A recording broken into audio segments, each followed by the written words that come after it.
And it looks like that's all she wrote for Disney Plus in terms of big blockbuster TV series and originals that are going to cost them millions of dollars and pull in audiences.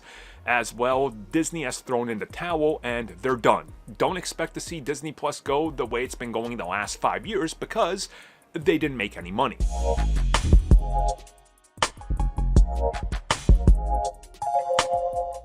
Disney Plus was a good idea in theory. Instead of taking all the networks that they had and making TV shows made for them, like ABC or Freeform, or licensing out their content to Netflix and whoever else, they figured we could see infinite growth and sustainability if we bring it all in-house.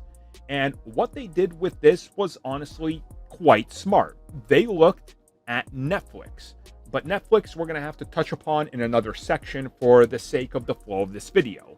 And what Netflix sees is constant growth, more subscribers, and they're making money. Except this is where a lot of the problems arise and show up. And if we look at Disney and how much content they make, and I'm not just talking about content that you can watch. I'm talking about content they make that's for consumers. From licensing video games to anything and everything else out there that you will see Disney on, they have a huge reach. And therein lies some of the problems, but also why Disney got very ambitious. Okay, so something we talk about frequently here on the channel is the idea, the myth, the inherent belief by corporations in the world today, specifically corporations based out of the United States, that capitalism is the only way to success and that you constantly need to make the imaginary red line go up, the imaginary red profit line. No matter what, quarter after quarter, it has to go up. It doesn't matter what you do. If you're not making the line go up, you fire people to offset that line the next quarter and you show a profit. Disney got ambitious because they looked at Netflix and said, well, they see constant growth. The entire industry looked at Netflix and said they see constant growth. Why? Because they're making tons of content. What they didn't consider is that Netflix's only source of revenue is making content. Disney Plus was as ambitious, if not more ambitious than Netflix. They threw more money than Netflix ever did at original content with higher budgets. The problem being that Netflix can write off every single show, and they do because they're all considered failures. And when they write them off, they're writing down profits in a way. And what happens is that those execs get richer. Disney can't do this because they're pumping money into it, but most of Disney's profits and money comes from theme parks and licensing merchandise like action figures. When you see an Avengers film and it makes $2 billion, Disney doesn't care about the $2 billion. They care about the $8 billion they're going to make off of the Avengers merchandise and you coming to Disney parks to see the Avengers. They use their products as marketing tools.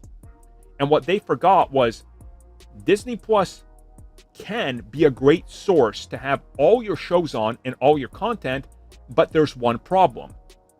You are a profitable company year in and year out, and you can't write off everything on Disney Plus.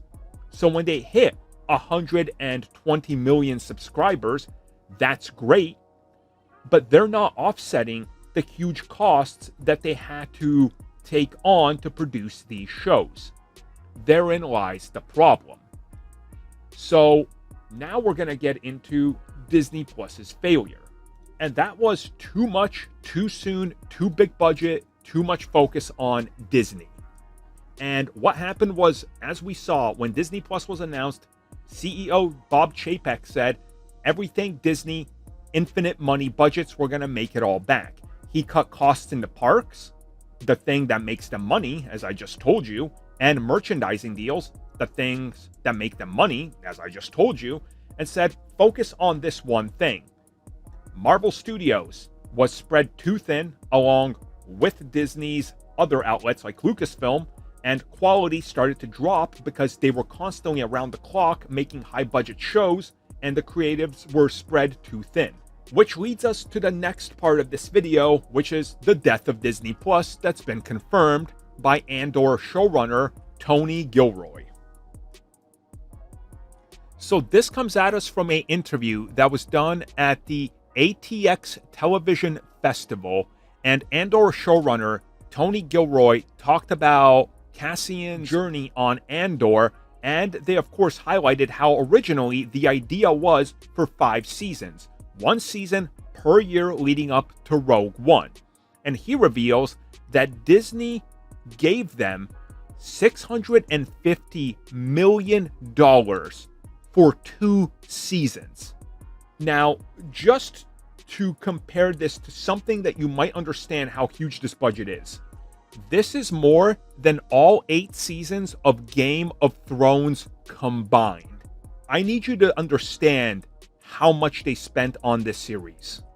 And then it's during this interview that he says that they fought for what they could do in season 2. And this is when they came to him and told him, and I quote, "Streaming is dead. We don't have the money we had before." End quote. And again, this all ties back into what I was talking about. Disney was spending huge. They were investing, but you're not getting the write-downs. You're not getting the benefit that Netflix gets. Therefore, you're losing. And they can't spend $2 to $3 billion a year on these high production budget TV series, like 250 on She-Hulk, 200 on Moon Knight, without seeing the proper amount of kickback from these characters in other avenues, which they were never seeing, which ultimately led them to this exact position, to be on their back and wondering what happened. How did they get punched in the face and knocked out? And it's because nobody had the foresight to see how they were managing to take what was Disney and what worked for decades now and realize that maybe we should just stick with that to make that red line either sustain or go up. Because Disney, on average, is making $30 to $40 billion a year in profit. But the line has to keep going up. So they will cut out content, they will cut out merchandise, and they will jack up prices anywhere they can for the sake of keeping the line going up. And if that means less high budget shows and less streaming, but the price keeps going up, then so be it.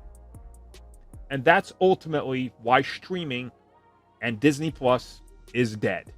Thank you for checking out that video, and thank you for your continued support. Feel free to like, share, subscribe, do whatever you will. And if you're so inclined and would like some additional content from us, which includes unfiltered content and bonus discussions, we do offer exclusively in our member section. We hope to see you there. So thank you for watching and have a good one.